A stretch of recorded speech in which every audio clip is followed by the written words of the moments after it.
মাননীয় প্রধানমন্ত্রী, বিরোধী দলীয় নেতা এবং অন্যান্য মাননীয় সংসদ সদস্যবৃন্দ, আসসালামু আলাইকুম রহমতুল্লাহ। আমি মাননীয় প্রধানমন্ত্রীকে ধন্যবাদ জানাতে চাই।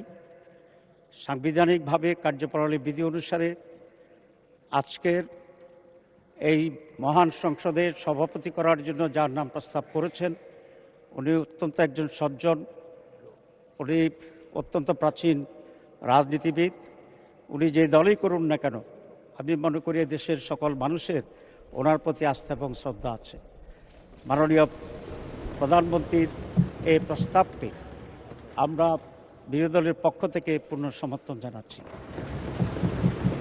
তবে এটা আরও খুব ভালো হতো যদি মাননীয় প্রধানমন্ত্রী বা তার প্রতিনিধি এই বিষয়ে বিরোধী দলের সাথে একটু আলোচনা করতেন। আমরা অবশ্যই তখনও এটাকে গ্রহণ করতাম অত্যন্ত আনন্দের চিত্তে।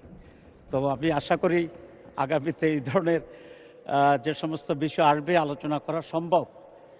তো সরকারি দল বিরোধী দলের সাথে আলোচনা করলে পূর্বান্নেই এটার পরিবেশটি আরও উন্নত হয়। আমি সেই আশাবাদ ব্যক্ত করে এবং এই সিদ্ধান্তের প্রতি আমি আবারও প্রশংসা করে এবং মাননীয় সভাপতি, ওনার বাড়ি কুমিল্লা, আমার বাড়িও বোধহয় তার কাছাকাছি, সেই জন্য I have an special affiliation ওনার সাথে আছে।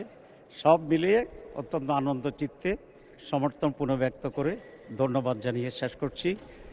আল্লাহ হাফেজ।